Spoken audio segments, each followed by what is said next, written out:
Welcome back guys, ನೀವು ನೋಡ್ತೀರಾ engineering Kannada and ನಾನು ನಿಮ್ಮ ಚಂದನ್. ನನಗೆ ರೀಸೆಂಟಾಗಿ ಇನ್ಸ್ಟಾಗ್ರಾಮಲ್ಲಿ ಎಷ್ಟೊಂದು ಡಿ ಎಮ್ಸ್ ಬಂತಾಯ್ತಾ. ಆ್ಯಂಡ್ ಮೋಸ್ಟ್ ಡಿ ಎಮ್ಸಲ್ಲಿ ನೀವು ಒರಾಕಲ್ ಅವರು ಯಾಕೆ 30,000 ಜನನ ಲೇ ಆಫ್ ಮಾಡಿದ್ರು ಅದು ಒಂದೇ ದಿನದಲ್ಲಿ, ಆ್ಯಂಡ್ ನಾವು ಇವಾಗ ಇಂಜಿನಿಯರಿಂಗ್ ಮಾಡ್ತಿದ್ದೀವಿ, ಮುಂದೆ ಇಂಜಿನಿಯರಿಂಗಲ್ಲೇ ನಮಗೆ ಜಾಬ್ ಸಿಗುತ್ತಾ ಅಥವಾ AI ಈ ಥರ ಜಾಬ್ಸ್ನ ಕಿತ್ಕೋತಾ ಹೋದರೆ ನಮ್ಮ ಕತೆ ಏನು, ಈ ರೀತಿ ಎಲ್ಲ ಕ್ವೆಶನ್ಸ್ನ ಕೇಳಿದ್ದೀರಾ ಆಯಿತಾ.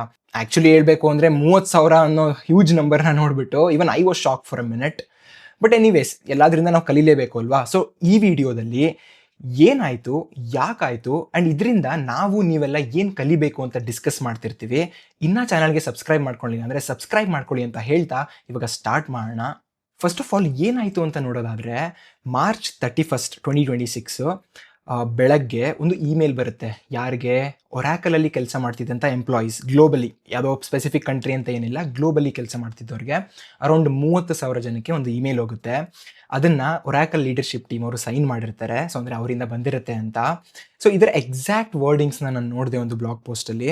ಏನಂತ ಹೇಳ್ತಾರೆ ಅಂದರೆ, after careful consideration of Oracle's current business needs, we have made the decision to eliminate your role as part of broader organisational change. As a result, today is your last working day. So ಇದರ ಅರ್ಥ ಏನಂದರೆ, ನಮ್ಮ ಆರ್ಗನೈಸೇಷನಲ್ಲಿ ಏನೋ ಚೇಂಜಸ್ನ ತರ್ತಾ ಇದ್ದೀವಿ, and ಈ ಚೇಂಜಸ್ಸಲ್ಲಿ ನಿಮ್ಮ ರೋಲ್ಗೆ ನಿಮ್ಮ ರೋಲ್ ಅವಶ್ಯಕತೆ ಇಲ್ಲ.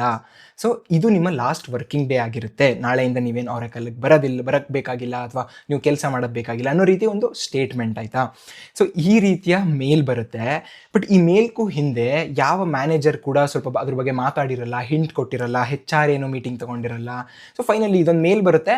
ಆ್ಯಂಡ್ ಸ್ವಲ್ಪನೇ ಹೊತ್ತಾದಮೇಲೆ ಏನೇನು ಕಾರ್ಪೊರೇಟ್ ಟೂಲ್ಸ್ ಇದೆ ನೋಡಿ, ಈಗ VPN ಇರ್ಬೋದು ಅಥವಾ ಸ್ಲ್ಯಾಕ್ ಇರ್ಬೋದು, ಇದಕ್ಕೆಲ್ಲ ಆ್ಯಕ್ಸಸ್ಸು ಒಂದೊಂದಾಗಿ ರಿವೋಕ್ ಆಗ್ತಾ ಹೋಗುತ್ತೆ. So this is how it works, ಆಯಿತಾ. ಲೇ ಆಫ್ ಆದಾಗ ಇಷ್ಟೊಂದು ಕಂಪನೀಸಲ್ಲಿ ಮೊದಲೇ ಹೇಳೋದ್ರ ಬದಲು ಈ ಥರ ಡೈರೆಕ್ಟಾಗಿ ಮೇಲ್ ಕಳಿಸು ಸಹ ಇದು ಮಾಡ್ತಾರೆ. ಸೊ ಎಷ್ಟೊಂದು ಜನ ಕೇಳಿದ್ದೀನಿ ಸೆವರೆನ್ಸ್ ಪೇ ಕೊಟ್ಟಿದ್ದಾರಂತೆ. ಅಂದರೆ ರೂಲ್ಸ್ ಎಲ್ಲ ಇದೆ ಆಯಿತಾ, ಈಗ ಯಾವುದೇ ಕಂಪನಿ ಈ ಥರ ಮಾಡ್ಬಿಡೋಕ್ಕಾಗಲ್ಲ.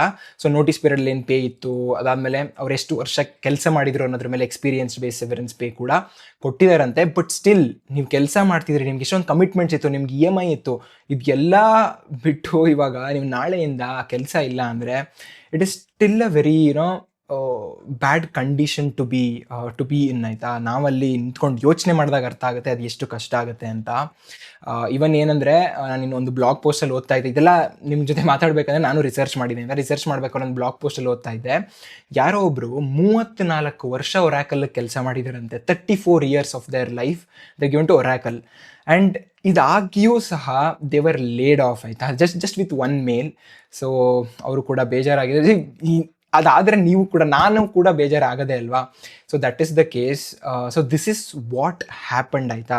ಇದು ಯಾಕಾಯಿತು ಅಂತ ನೋಡೋದಾದರೆ, ಎಷ್ಟೊಂದು ಜನ ಅನ್ಕೋತೀರಾ ಒರಾಕಲ್ ಕಂಪ್ನಿ ಹತ್ರ ದುಡ್ಡಿರಲ್ವೇನೋ, ಲಾಸಲ್ಲಿದ್ರೇನೋ ಅದಕ್ಕೋಸ್ಕರ ಹಿಂಗೆ ಮಾಡಿದ್ದಾರೆ ಅಂತ. ಬಟ್ ಅವ್ರ ರೆವೆನ್ಯೂ ರಿಪೋರ್ಟ್ಸ್ ಎಲ್ಲ ನೋಡ್ತಿದ್ದೆ, ಆಯಿತಾ. ಲಾಸ್ಟ್ ಕ್ವಾರ್ಟರಲ್ಲಿ ಇವರ ನೆಟ್ ಇನ್ಕಮು 95% ಇನ್ಕ್ರೀಸ್ ಆಗಿದೆ. ಎಕ್ಸಾಕ್ಟ್ ವ್ಯಾಲ್ಯೂ ಹೇಳಬೇಕು ಅಂದರೆ ನಿಮಗೆ $6.13 billion ರೀಚ್ ಆಗಿದೆ, ಆಯಿತಾ. ರೆವೆನ್ಯೂಸ್ ಅಪ್ 22% ಇದೆ. ಅರ್ನಿಂಗ್ಸು ಎಕ್ಸ್ಪೆಕ್ಟೇಷನ್ಸ್ನ ಎಕ್ಸೀಡ್ ಆಗಿದೆ. ಬಟ್ ಸ್ಟಿಲ್ ಇದನ್ನು ಮಾಡಿದ್ದಾರೆ. This was not a company crisis at all. ಹಾಗಾದರೆ ಇನ್ನೇನಾಗಿರ್ಬೋದು? ಇಟ್ಸ್ ಜಸ್ಟ್ 2 words, ಆಯಿತಾ.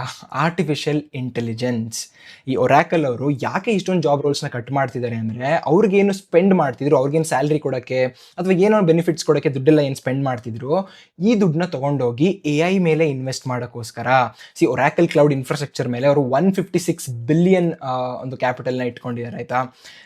ಸೊ ಈ ಥರ ಎಲ್ಲ ದುಡ್ಡು ಬೇಕು. ಅದಾದಮೇಲೆ OpenAI ಜೊತೆ $300 billion ಡೀಲ್ ಆಗಿತ್ತು.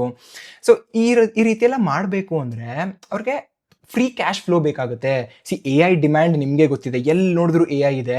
ಸೊ ಇಂಥ ಟೈಮಲ್ಲಿ ಒರಾಕಲ್ ಅವರು ತುಂಬ ಫಾಸ್ಟಾಗಿ ಪುಷ್ ಮಾಡ್ತಿದ್ದಾರೆ. ಆ್ಯಂಡ್ ಈ ಥರ ಪುಷ್ ಮಾಡೋಕ್ಕೆ ಅವ್ರಿಗೆ ಫ್ರೀ ಕ್ಯಾಶ್ ಫ್ಲೋ ಬೇಕು. ಆ್ಯಂಡ್ ಸ್ವಲ್ಪ ಅನಲಿಸ್ಟ್ ಪ್ರಕಾರ ಈಗೇನು ಒಂದು 20,000-30,000 ಜನ ತೆಗಿತಾರಲ್ವಾ, ಅಂದರೆ ತೆಗ್ದಿದಾರಲ್ವಾ, ಇವ್ರಿಗೇನು ಸ್ಯಾಲ್ರಿ ಕೊಡ್ತಿದ್ರು ಅದರಿಂದ ಇವ್ರಿಗೆ ಎಷ್ಟು ಕ್ಯಾಶ್ ಫ್ಲೋ ಸಿಗುತ್ತೆ ಗೊತ್ತಾ?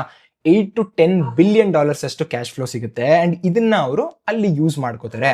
Okay, so math is simple. ಇಲ್ಲಿ ಆದಷ್ಟು ಕಡಿಮೆ ಹ್ಯೂಮನ್ಸ್ ಕೈಲಿ ಜಾಸ್ತಿ ಮೆಷಿನ್ಸ್ಗಳನ್ನ ಇಂಪ್ಲಿಮೆಂಟ್ ಮಾಡಿಸೋದಿರ್ಬೋದು, ಅಥವಾ ಅದನ್ನ ಮೈಂಟೈನ್ ಮಾಡಿಸೋದಿರೋದು, ಈ ಥರ ಮಾಡೋದ್ರಿಂದ ಅವ್ರಿಗೆ AI ಡೇಟಾ ಸೆಂಟರ್ಸ್ ಮೇಲೆ ಸ್ಪೆಂಡ್ ಮಾಡೋಕ್ಕೆ ಜಾಸ್ತಿ ದುಡ್ಡು ಸಿಗ್ತಾ ಇದೆ. So that is just the simple math behind all this, ಆಯಿತಾ. ಇದ್ರ ಜೊತೆಗೆ ಅವರ ಡೇಟಾಬೇಸ್ ಅಡ್ಮಿನಿಸ್ಟ್ರೇಷನ್ ಟಾಸ್ಕಲ್ಲೂ AI ಏಜೆಂಟ್ಸ್ನ ಯೂಸ್ ಮಾಡ್ತಿದ್ದಾರಂತೆ. ಸೊ ಟೀಮ್ ಆಫ್ ಇಂಜಿನಿಯರ್ಸ್ ಬೇಕಾಗಿದ್ದ ಕೆಲಸನ ಇವಾಗ ಸಾಫ್ಟ್ವೇರೇ ಮಾಡ್ತಾ ಇದೆ. ಸೊ ಆ ರೀತಿ ಒಂದು ಸಾಫ್ಟ್ವೇರ್ ಇಂಡಸ್ಟ್ರಿ ಮೂವ್ ಆಗ್ತಿದೆ, ಆಯಿತಾ. See this is not just with Oracle. ಅಮೆಝಾನಲ್ಲೂ 16,000, ಅದರ ಹಿಂದೆ 14,000 ಈ ಥರ ಎಂಪ್ಲಾಯೀಸ್ ತೆಗೆದಿದ್ರು. ಡೆಲ್ಲಲ್ಲಿ 11,000 ತೆಗೆದಿದ್ರು. ನೀವು ಮೆಟಾ ಹೋಗಿ ಅಥವಾ you know what other companies are there, Atlassian ಇರ್ಬೋದು, ಎಲ್ಲರೂ ಸೇಮ್ ಮೂವ್ ಮಾಡ್ತಿದ್ದಾರೆ. ಸೊ ಅಲ್ಲಿ ಕಡಿಮೆ ಜನನ ಹೈರ್ ಮಾಡ್ಕೊಳ್ಳೋದು ಅಥವಾ ಇರೋ ಜನನ ತೆಗ್ದಾಕೋದು, ಆ ದುಡ್ಡನ್ನ AI ಮೇಲೆ ಇನ್ವೆಸ್ಟ್ ಮಾಡೋದು, ಅದರಿಂದ ಅವ್ರಿಗೇನೋ ಪ್ರಾಡಕ್ಟ್ ಬರುತ್ತೆ, ಅದರಿಂದ ಮತ್ತೆ ದುಡ್ಡು ಮಾಡೋದು. So this is what they are planning and doing, actually execute ಮಾಡ್ತಿದ್ದಾರೆ, ಆಯಿತಾ. ಸೊ ಇಂಥ ಟೈಮಲ್ಲಿ ನಾವೇನು ಮಾಡಬೇಕು, ಈ ಸ್ಟೋರಿಯಿಂದ ನಾವೇನು ಕಲಿಬೇಕು ಅಂದರೆ, ಸಿ ವರ್ಲ್ಡು AI ಕಡೆ ಮೂವ್ ಆಗ್ತಿದೆ, ಈ ಎಕಾನಮಿನೇ ಎವಾಲ್ವ್ ಆಗ್ತಿದೆ. ಏನು ಮೊದಲು ಹ್ಯೂಮನ್ ಲೇಬರಿಂದನೇ ಜಾಸ್ತಿ ಆಗ್ತಿತ್ತು, ಇವಾಗ ಹ್ಯೂಮನ್ ಲೇಬರ್ ಜೊತೆಗೆ AI ಕೇಪಬಿಲಿಟೀಸು ಎರಡು ಮಿಕ್ಸ್ ಆಗಿ ರೀಬ್ಯಾಲೆನ್ಸ್ ಆಗ್ತಿದೆ ಅಂತಲೇ ಹೇಳ್ಬೋದು. ಇಂಥ ಟೈಮಲ್ಲಿ ನೀವು ಹೈಲಿ ಸ್ಕಿಲ್ಡ್ ಆಗಿದ್ರೆ ಮಾತ್ರ ಕೆರಿಯರಲ್ಲಿ ಗೆಲ್ಲೋಕ್ಕಾಗೋದು. 20 to 30 years ಕೆಲಸ ಮಾಡಿದ್ದಾರೆ ಆ್ಯಂಡ್ ವಿತ್ ಜಸ್ಟ್ 1 ಇಮೇಲ್ ತೆಗಿತಾರೆ ಅಂದರೆ ನೀವೇ ಅರ್ಥ ಮಾಡ್ಕೋಬೋದು ಎಷ್ಟು ಅನ್ಸ್ಟೇಬಲ್ ಇದೆ ಇವಾಗ ಮಾರ್ಕೆಟ್ ಅಂತ.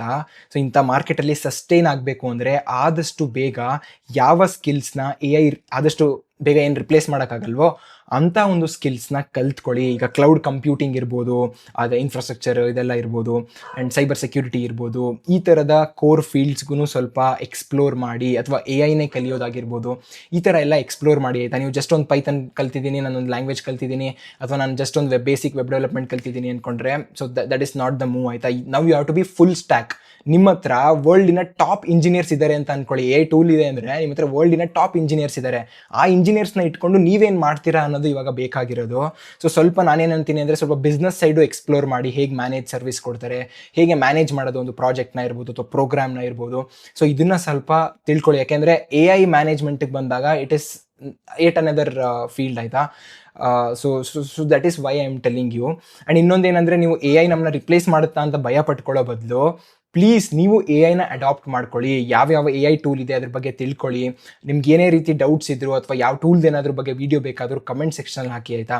ಸೊ ಎಷ್ಟೊಂದು ಜನ AI ಕೋರ್ಸ್ ಕೇಳಿದ್ದೀರಾ, so that I am still planning it. But still ನಿಮ್ಗೇನಾದರೂ ಸ್ಪೆಸಿಫಿಕ್ AI ಟೂಲ್ಸ್ ಮೇಲೆ ಏನಾದರೂ ಕೋರ್ಸ್ ಬೇಕು ಅಥವಾ ವೀಡಿಯೋ ಬೇಕು ಅಂದರೆ ಅದನ್ನು ಕೂಡ ಕಮೆಂಟ್ ಸೆಕ್ಷನಲ್ಲಿ ಹಾಕಿ.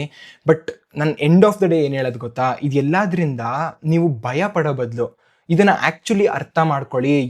30,000 ಜನದ್ದು ಜಾಬ್ ಹೋಗಿದೆ, ನಾಳೆ ನಾನು ಆಗಿರ್ಬೋದು. ನಾನು ಆಗಿರಬಾರ್ದು ಅಂದರೆ ಏನು ಮಾಡಬೇಕು, ನಾನು ಸ್ಟ್ರಾಂಗ್ ಆಗಬೇಕು, ನಾನು ಹೈಲಿ ಸ್ಕಿಲ್ಡ್ ಆಗಬೇಕು. ಆ್ಯಂಡ್ ಹೈಲಿ ಸ್ಕಿಲ್ಡ್ ಆಗಬೇಕು ಅಂದರೆ ಎಫರ್ಟ್ ಹಾಕಲೇಬೇಕು ಅಲ್ವಾ. So effort hockey every single day at least 1 to 2 hours explore ಮಾಡಿ. ನೀವು AI ಏನಾಗ್ತಿದೆ, ನಾನು ಅದರಲ್ಲಿ ಏನು ಕಲ್ತ್ಕೋಬೋದು, ನಾನು ಅದನ್ನು ನನ್ನ ಜಾಬಲ್ಲಿ ಹೇಗೆ ಯೂಸ್ ಮಾಡಿ 10x ಪ್ರೊಡಕ್ಟಿವ್ ಆಗ್ಬೋದು, ಈ ರೀತಿ ಯೋಚನೆ ಮಾಡಿ. So that is what I would like to say, ಆಯಿತಾ. ನೀವು ಜಸ್ಟ್ ಅನ್ಕೋಬೋದು, 30,000 ಒರಾಕಲ್ ಎಂಪ್ಲಾಯೀಸ್ ಲೇ ಆಫ್ ಆದರೆ, ರೀಲ್ ನೋಡಬೇಕಾದ್ರೆ ಆದರೂ fine, it's fine, next time ನೋಡೋಣ, ಏನಾರು ಆದರೆ ನೋಡ್ಕೊಳ್ಳೋಣ. ಈ ನೋಡ್ಕೊಳ್ಳೋಣ ಅನ್ನೋ ಒಂದು ಮೈಂಡ್ ಸೆಟ್ ಇದೆಯಲ್ಲ, so that is something you have to remove from your brain. ನೋಡ್ಕೊಳ್ಳೋಕ್ಕಾಗಲ್ಲ, ಇವತ್ತಿಂದನೇ ವರ್ಕ್ ಮಾಡಿ ಆದಷ್ಟು. ಲಾಟ್ ಆಫ್ ಟ್ಯುಟೋರಿಯಲ್ಸ್ ಇದೆ, ಆಯಿತಾ. Free content. ಈಗ ಕ್ಲಾಡ್ ಬಗ್ಗೆ ಕಲಿಬೇಕು ಅಂದರೆ ಆಂಥ್ರೋಪಿಕ್ ಅವರೇ ಅವರ ವೆಬ್ಸೈಟಲ್ಲಿ ಫ್ರೀಯಾಗಿ ಹೇಳ್ಕೊಡ್ತಿದ್ದಾರೆ. ಆ ಸರ್ಟಿಫಿಕೇಷನ್ಗಳು ನೀವು ಮಾಡ್ಕೋಬೋದು. ಸರ್ಟಿಫಿಕೇಷನ್ ಮಾಡ್ಕೊಳ್ಳೋದು ಇಸ್ ಒನ್ ವೇ. ಸರ್ಟಿಫಿಕೇಟಿಂದ ಏನು ವ್ಯಾಲ್ಯೂ ಇಲ್ಲ. ಸರ್ಟಿಫಿಕೇಷನ್ ಮಾಡ್ಕೊಳ್ಳೋಕ್ಕೋಸ್ಕರನಾದರೂ ನೀವು ನೋಡ್ತೀರಾ ಅಂತ ಹೇಳ್ತಾ ಇದ್ದೀನಿ. So that is one thing. And ಏನೇ ಬಿಲ್ಡ್ ಮಾಡಿದ್ರು, ಏನೇ ಕಲ್ತ್ರು ಆದಷ್ಟು ಬಿಲ್ಡ್ ಇನ್ ಪಬ್ಲಿಕ್, ಅಂದರೆ ಲಿಂಕ್ಡ್ಇನ್ನಲ್ಲಿರ್ಬೋದು, ಟ್ವಿಟರಲ್ಲಿರ್ಬೋದು, ಶೇರ್ ಮಾಡಿ. ಸೊ ನೆಟ್ವರ್ಕಿಂಗ್ ಆಗುತ್ತೆ, ಬೇರೆಯವ್ರಿಗೆ ಗೊತ್ತಾಗ್ತೀರಾ ನೀವಿದ್ದೀರಾ ಅಂತ. ಯಾಕಂದರೆ AI ಟೂಲ್ಸ್ ಇರೋದ್ರಿಂದ ಆ್ಯಂಡ್ ತುಂಬ ಹೈಲಿ ಸ್ಕಿಲ್ಡವ್ರಿಗೆ ಮಾತ್ರ ವ್ಯಾಲ್ಯೂ ಇರೋದ್ರಿಂದ ನಿಮಗೆ ಆಪರ್ಚುನಿಟಿ ಎಲ್ಲಿಂದ ತೊಗೋಬೇಕು ಅಂದರೆ ನಿಮಗೆ ಗೊತ್ತಾಗಬಾರ್ದು. ನೀವು ಸುಮ್ಮನೆ ಏನೋ ಬಿಲ್ಡ್ ಮಾಡ್ತಿರ್ತೀರಾ ಆ್ಯಂಡ್ ಆಪರ್ಚುನಿಟೀಸ್ ನಿಮ್ಮ ಹತ್ರ ಬರಬೇಕು, ಆ ಥರ ಇಟ್ಕೋಬೇಕು. Only then you can be safe, ಆಯಿತಾ.